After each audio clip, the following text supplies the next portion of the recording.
I think that hotels are on the verge of a crisis. Joined by Dale Ross, Chief Revenue Officer of Hotel Effectiveness, coming to us. I believe you're in San Francisco today.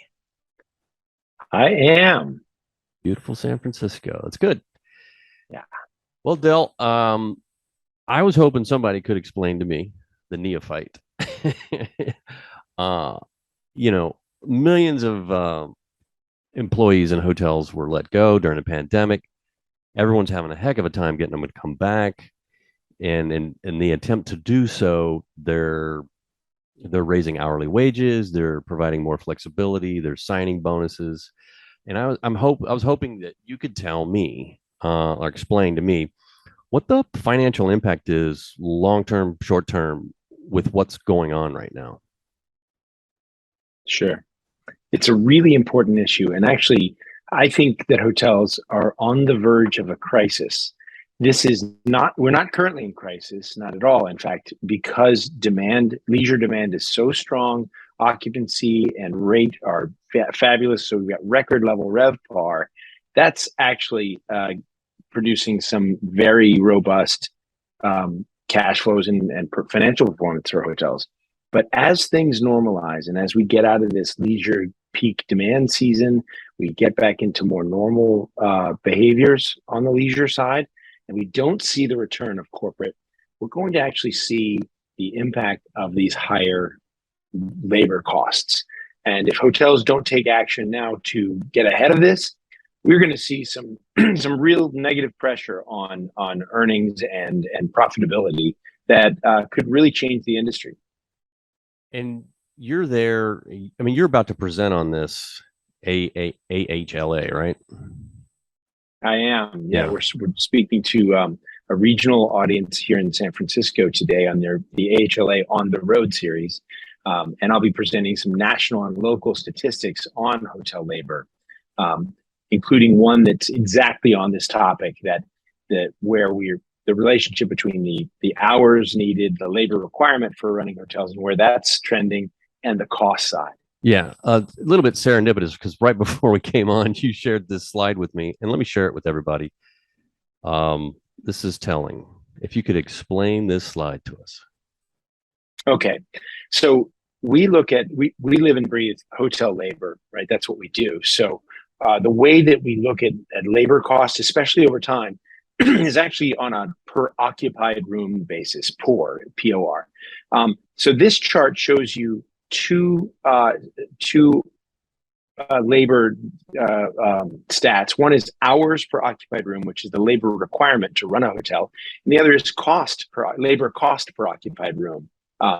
And it's important to look at these two things, especially right now. That dashed line across the top represents pre-pandemic norm, like 100%. That's the 100%. The stack on the left is full service, select service, and extended stay hours per occupied room today, as of the end of June. And what you see here, for example, looking at full service, that hotels are only using 85% of the labor to serve the guests today that they were using pre-pandemic, right? This is because not all the jobs or services have come back yet. We still have some food and beverage jobs. We don't have all the banquet and catering. We don't even have the same housekeeping model yet. So we have less labor required per room. But on the right side, for full service hotels, we're already at 101% of pre-pandemic cost per occupied room. And that's without the labor. A lot of that labor is going to come back. So we will get close to 100% of pre-pandemic hours per occupied room. And when that happens, the costs are going to be incredibly high. We're looking at 20%, 30% higher costs to serve the same guests that we had in 2019. And that is more than offsetting the RevPAR gains that we've seen over the same period. Right. Yeah. So we are raising rates, but what you're thinking, I mean, this time next year could be kind of ugly. It could be. I mean, it's hard to imagine that today's leisure demand that we've seen, and we had strong leisure demand in 2021, the revenge travel phenomenon, and 2022 is even better. I guess it's revenge travel 2.0.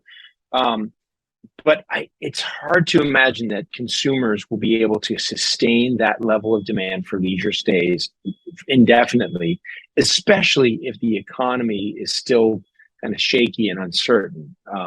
We just don't really know, but that's going to be tough. So we need other sources of demand to recover. They're recovering, but slowly. And even at the same time, as these services come back, it's going to cost more and more to serve the guests because we're bringing back traditional hotel services. We're bringing back these jobs that are still not back online. That means that we're going to be incurring costs that we're not incurring today, and maybe not getting the same business that we're getting today. So what can the hotels do over the next 4 to 6 months? The most compelling thing to do, the most impactful thing that every hotel can do is embrace data more than they're doing today.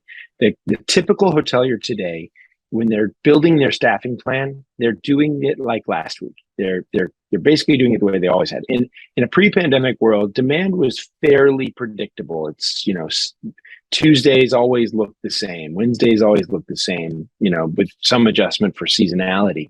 Today, demand is incredibly volatile. It's very hard to predict what next week's occupancy and demand will look like. And weekend patterns are different, and they vary from week to week. So instead of staffing in a static way, same staffing plan each week, one of the most basic things hotels can do is staff according to this variable demand. So when occupancy is projected to be high, they add more people, and low, they use fewer people. And that is for every position. You do this by using productivity and efficiency guidelines that we call labor standards, and apply them to the forecast data. And that very simple math problem produces a labor plan, and then you schedule according to that. It's all pretty straightforward, and there's technologies like Hotel Effectiveness which can help with that. But if nothing else, they could build a complex spreadsheet and get similar benefits if they have that skill set. So that's a huge impactful way of helping. There's a lot of other things they can do as well. Well, where can people find you, Dale? HotelEffectiveness.com is the website for the Hotel Effectiveness products. We are now part of a larger company called Actable, which is a suite of operations technologies, and Hotel Effectiveness represents the labor component of that. We also have a business intelligence, a housekeeping task management system, and a CapEx preventive maintenance system as well, and within that suite. But if you're just looking for the labor piece today, HotelEffectiveness.com will do the job. Cool. All right, sir. Well, I want to appreciate you jumping on a call and explaining this to me. My pleasure. Thank you so much for having me. You bet. Take care.